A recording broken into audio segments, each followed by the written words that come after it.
Oke, saya sampaikan ini ada beberapa pemirsa yang sedang lagi menonton, ya, Pak Baru Naja, Arto Sudarto, kemudian Ketum KPNKP, KPKN, lalu ya ini. Baik, tadi terhadap apa yang disampaikan oleh Pak Michael, karena masih pertanyaan dari penanya Pak Fendi, saya jawab dulu ya, bahwa memang masyarakat itu sudah waktunya menyadari punya hak. Jadi ketika masyarakat itu menyadari punya hak, masyarakat juga perlu tahu yang selama ini selalu digembar-gemborkan bahwa aparatur negara itu kan sebetulnya aparat yang dibiayai oleh negara pakai uang rakyat. Diberikan mereka istilahnya tunjangan, kemudian hak remunerasi berdasarkan undang-undang ya aparatur negara nomor 29 tahun 1998 ya. Jadi aparatur negara itu memang tugasnya adalah melayani. Jadi tugas utama itu dari aparatur secara keseluruhan melayani, mengayomi, dan melindungi masyarakat. Melayani itu dari kebutuhan seluruh masyarakat. Mengayomi adalah membimbing, menuntun, dan mengarahkan masyarakat ke jalan yang benar. Sedangkan melindungi, menjaga agar hak-hak masyarakat tidak sampai jatuh ke tangan orang yang tidak berhak. Nah, terhadap pertanyaan masalah yang kaum milenial tadi, itu tadi Pak Michael sudah sampaikan bahwa aparatur negara itu tidak berhak. Dia punya wewenang, tapi tidak ada kata-kata. Jadi wewenangnya itu adalah atas perintah jabatan. Jadi kalau bicara masalah perintah jabatan, maka dia tidak punya hak untuk meminta, mengambil ataupun menyita handphone. Ya misalnya, ya kan? Tidak punya hak. Jadi tadi sudah dijelaskan, nah masyarakat perlu bertahan, jangan mau. Itulah kenapa edukasi ini sangat penting bagi masyarakat luas. Ini bisa dilihat nanti di YouTube pengacara Guntur Laremba, karena kami akan posting bahwa penting sekali untuk mengerti yang melayani itu adalah memang diberi wewenang, tetapi mereka itu wewenang atas perintah jabatan yang sah. Jadi misalnya wewenangnya presiden adalah mengatur tentang negara keseluruhan, tetapi dia diberikan itu berdasarkan perintah jabatan yang sah. Ketika dia melaksanakan perintah jabatan yang tidak sah, maka itu namanya melanggar ketentuan sesuai dengan Undang-Undang nomor 28 tahun 1999 tentang aparatur negara yang bersih, bebas dari KKN, dan undang-undang lain yang mengikut dan mengikat tentang pelayanan kepada publik. Jadi pertanyaan yang pertama tadi itu yang dilanjutkan oleh Mbak Sinta, memang inilah perlunya orang memiliki pengetahuan tentang hukum dan edukasi melalui yang kita berikan ini.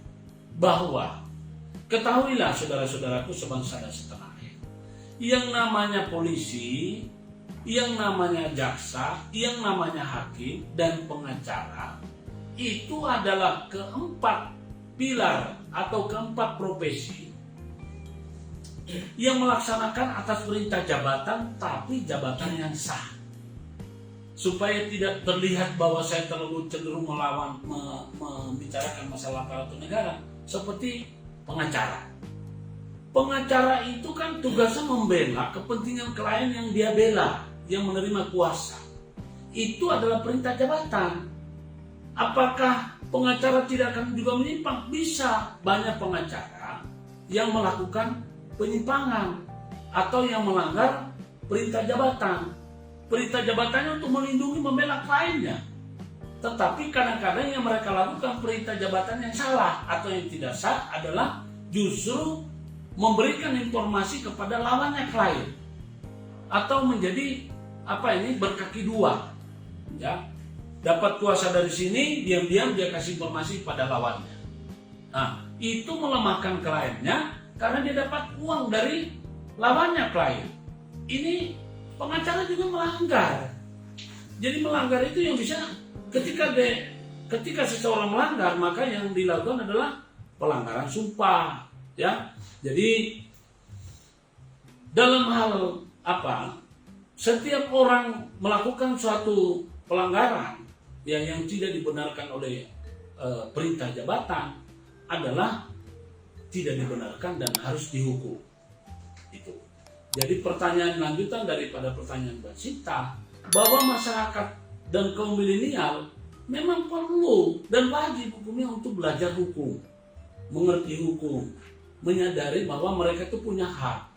Sedangkan yang sana sebetulnya punya kewajiban untuk melayani masyarakat. Jadi dibalik daripada kewajiban ini ada kewenangan yang mereka punya. Jadi ada istilahnya gini, mereka punya kewenangan untuk melakukan ini, mengatur ini. Mereka punya kewenangan untuk menerima uang dari negara, membelanjakan uang untuk kepentingan rakyat. Tapi mereka itu ada kewajiban. Kewajiban mereka itu adalah menjalankan sesuai perintah jabatan yang sah. Paham? Nah, sekarang beralih kepada tadi, bahwa tadi pertanyaannya intinya apa? Ini Pak, jadi kadang kan ada yang beberapa oknum yang melakukan tindakan represif. Misalkan tempo hari seperti viralnya video Bapak itu. Oke. Akhirnya kan ada beberapa masyarakat yang akhirnya beropini, udah kalau memang nggak salah ikut aja. Terus ada juga pengacara pengacara yang ikut, wah ini salah ini kok nggak ikut sama, nggak nurut sama penegak hukum. Kan ada yang kayak gitu Pak. Jadi kadang itu akhirnya masyarakat itu bisa jadi yang semulanya nggak salah, ternyata sampai bisa salah. Ya. Nah, jadi kan akhirnya itulah yang sangat kita sayangkan. Ya, saya mohon maaf kepada pendapat-pendapat yang memang berseberangan dengan pendapat saya. Itu karena mereka tidak tahu. Kalau tidak tahu, ya memang mereka tahunya bahwa kalau kamu tidak salah, aparat hukum itu pasti benar. Ini yang keliru. Kalau gitu nggak usah pakai ada pengadilan. Langsung saja orang dihukum. Apa kata penegak hukum? Padahal penegak hukum itu faktanya banyak melakukan kesalahan. Dan saya tambahkan lagi Pak, terkait tadi yang terkait polisi, pengacara bilang Pak kita harus karena berpikiran pengacara itu karena penegak hukum, dia berpikiran karena kita sama-sama penegak hukum, sama-sama melakukan penegak hukum, dikira ya polisi, jaksa, hakim itu adalah teman mereka Pak. Ya, jadi itulah. Memang terusan saja kalau pengacara yang berkata seperti itu adalah pengacara yang biasa mempermainkan hukum, yang biasa mempermainkan klien. Mereka itu, ya mohon maaf, nggak ada bahasa yang pas selain daripada memang mereka nggak cerdas atau bodoh. Kalau orang nggak cerdas dan bodoh kan susah kita ajar dia berpikir. Sekarang ini kan sudah jelas, kalau namanya nggak sesuai ketentuan, masa dibiarkan. Kalau memang kamu itu menganggap bahwa polisi, jaksa, dan hakim pasti benar, kenapa ada polisi yang dihukum? Kenapa ada jaksa yang dihukum? Ya, nah, kenapa ada hakim yang dihukum? Dan kenapa juga masyarakat yang tidak salah dihukum? Ini kan faktanya bahwa memang penegak hukum kita itu banyak yang melanggar hukum. Artinya mereka melaksanakan perintah jabatan yang tidak sah. Nah, kalau perintah jabatan yang tidak sah, kemudian masyarakat yang ikut-ikut aja, apa yang terjadi? Itulah kesewenang-wenangan. Nah, makanya mulai dari hari ini saya pesankan kepada masyarakat, ini waktunya untuk Anda belajar. Silakan kalau masih ada yang nggak ngerti, googling saja. KUH pidana pasal 51, ya, Udah satu aja itu pasal. Pasal 51 ayat 1 dan ayat 2 Anda akan keluar di situ. Pasal 51 di situ sudah jelas diterangkan, ya kan? Bahwa barang siapa melakukan perbuatan untuk melaksanakan perintah jabatan yang diberikan oleh penguasa yang berwenang tidak dipidana. Jadi penguasa ini adalah undang-undang. Bukan penguasa itu atasan. Karena atasan itu adalah merupakan penguasa musiman. Nanti kalau kita berdasarkan penguasa atasan, ya ini keliru. Jadi penguasa itu dituangkan dalam bentuk undang-undang. Nah, tidak dipidana atau dia dibenarkan. Misalnya, seorang polisi penyidik dalam memberikan atau dalam menegakkan hukum Kamtibmas. Polisi itu kan selalu bawa pistol, ya kan? Mereka itu bawa pistol, tidak mesti, tapi lebih dalam hal menegakkan untuk menghadapi orang jahat, polisi harus membawa senjata api. Karena penjahat ini juga punya senjata api dan mereka tidak ragu-ragu menggunakan. Nah, karena itu seorang polisi meskipun orang ini belum dinyatakan bersalah, dia bisa memberikan upaya paksa dengan cara peringatan, tembak ke langit. Setelah tembak ke langit, si orang ini tidak mau berhenti juga, tembak kakinya. Setelah tembak kakinya gak bisa, tembak pahanya.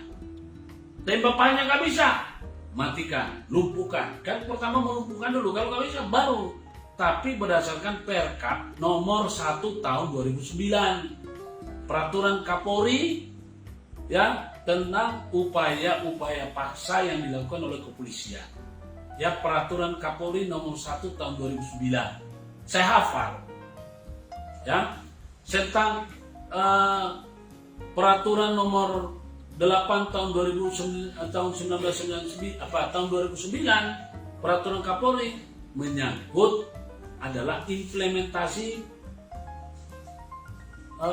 penegakan hukum oleh kepolisian tentang hak asasi manusia. Di situ ada batasan-batasan dan larangan itu, ya. Jadi perbuatan oknum yang dilakukan dengan cara-cara yang tidak sesuai dengan perintah jabatan sudah jelas itu dilarang, tidak dibenarkan dan harus dihukum. Ya buktinya kan mereka dihukum. Ya, mereka itu langsung dilempar ke bagian apa? Ya di dema. Jadi istilahnya apa? Di nonjok. Nah, mereka duduk di, ya bukan di humas, dinonjokkan tanpa jabatan. Humas bagian bidang Dema, apa ya? lain tentang media sosial atau apa itu? Ya bukan. Jadi sekali lagi bahwa orang-orang yang melanggar itu ya ini masih sanksi administrasi atau internal, tapi yang kira-kira berat ya dihukum, dipecat, dipidana, ya gitu kira-kira. Seorang polisi misalnya, polisi yang bagian narkoba, apakah mereka itu bagian narkoba lalu mereka punya perintah jabatan boleh mengkonsumsi narkoba? Ya tentu saja tidak. Tetapi banyak juga yang melakukan dari polisi biasa maupun penyidik maupun yang bidangnya narkoba ternyata mengkonsumsi narkoba. Nah, apakah mereka itu melakukan itu seperintah jabatan yang sah? Tidak. Dihukum nggak? Dihukum. Dipecat, dipenjara. Nah, itu. Jadi sekali lagi, ini adalah pembelajaran. Jadi kepada masyarakat, rajinlah belajar. Pasal yang Anda pelajari nggak usah terlalu banyak-banyak. Kalau misalnya untuk tentang yang saya materinya ini cukup satu pasal aja. Kalau Anda mau 2 pasal, masih ada pasal 7 Undang-Undang Nomor 48 tentang kekuasaan kehakiman.